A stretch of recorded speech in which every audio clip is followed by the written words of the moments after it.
Whether you are a complete beginner or you've been producing for a few years, mixing sub-bass in a song can be hard and not really intuitive. If you make hip-hop or trap, you're gonna be using sub-bass and your audience is going to be mostly casual, listening on devices such as Bluetooth speakers or phone speakers, where your sub-bass is guaranteed to completely disappear. And on genres like hip-hop, losing the sub-bass can be equal to losing the hardest part of the song, the carrier of the song. Of course, every case is different, there is no one recipe for everything. Today I just want to share a few tips that had helped my own music and maybe it can help yours. Timestamps below. We have the basics of a trap beat, which are just some drums and a sub bass. And the sub bass is just a sample that sounds like this.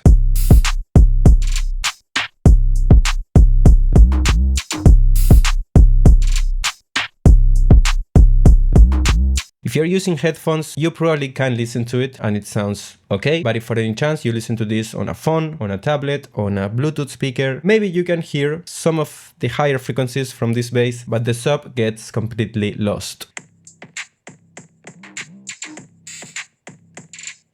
One of the first things that comes to mind to fix this type of thing is adding distortion. Distortion is going to help us bring out some harmonics, and that's exactly what we need for this sound to be more present. This is a preset from Ableton's Saturator, and it's called 808 Shaper. Of course, as much as we are increasing the drive, we are also increasing the volume, which we can decrease here on the output to try and compensate a little bit. But even though we are bringing out these harmonics, the sound is maybe too over the place now.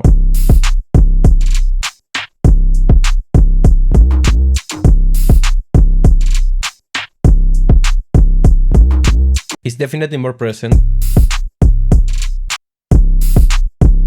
but for me it's too much, because it's still supposed to be a sub-bass. And that we can fix with an auto filter. We can just filter after the distortion. So we still get the dirtiness from the saturation, but only on the frequencies that we let pass on the filter.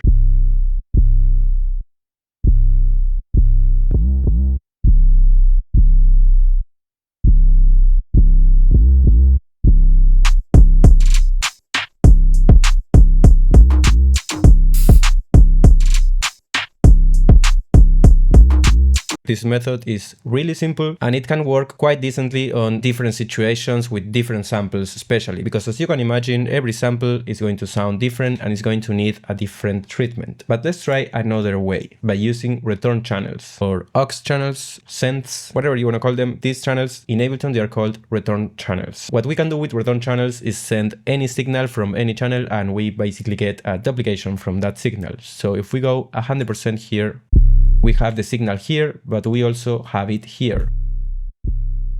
If I hit play, they are both gonna sound on top of each other right now and it's going to be really loud. And obviously this is not what we are looking for. What we are looking for with the return channel is what is called parallel processing. Parallel processing means that we can process a specific sound or sounds without actually touching the sound. We are going to process in parallel on another channel. It's basically the same as duplicating this channel, modifying this one and letting both of them play. It's the same, but it's more comfortable to do it this way because you can send multiple channels to a single return channel. In this case, we are only going to send bass. So the idea here is that we are going to have a more controlled distortion. In this case, instead of using Ableton's integrated saturation, we are going to use an amplifier simulation. This one is called, I don't know how you pronounce this, Audacity. This is free to download. I'm going to leave a link in the description. I always recommend to have a few amplifier options because most of these plugins, the paid ones and the free ones, are at the minimum inspired by analog amps, which is the case for this one, which results in a richer sound for me, a richer distortion, more interesting, more fat. This is the default preset. I'm going to solo the return channel so we can work on the dirty sound. We lose a bunch of that sub, but we don't care because the sub is here.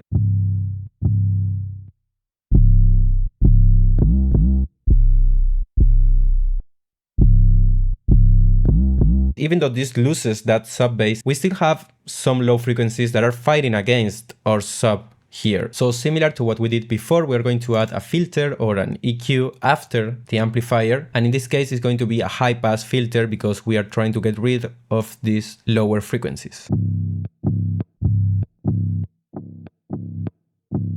You can also play with the resonance if you want. To get a more exaggerated sound, and also I am adding 20% drive.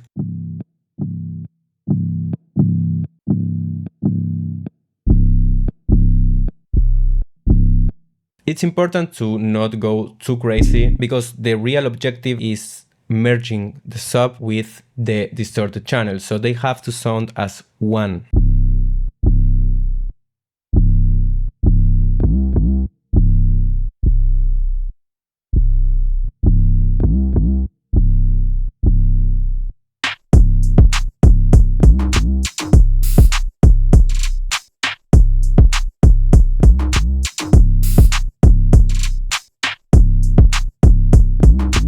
That sounds great, but we can actually add another thing that I really like for this type of sound, especially for a hard trap beat. This one is called Hiss, it's a preset from Erosion, and what it's going to do is add a specific noise.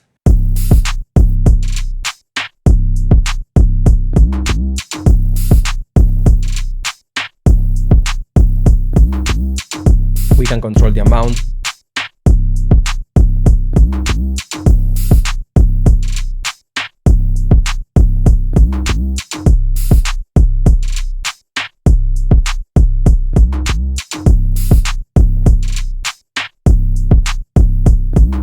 These are just two techniques that you can try on your own music. Like I said before, this is not the only way to do things. These are just a couple of the ways in which I like to work on my bass. If you have your own way you want to share with us, leave a comment, let me know what that is, and don't forget to check samplefocus.com where you can find a bunch of samples uploaded by producers like you. Thank you for watching, I'll see you on the next video.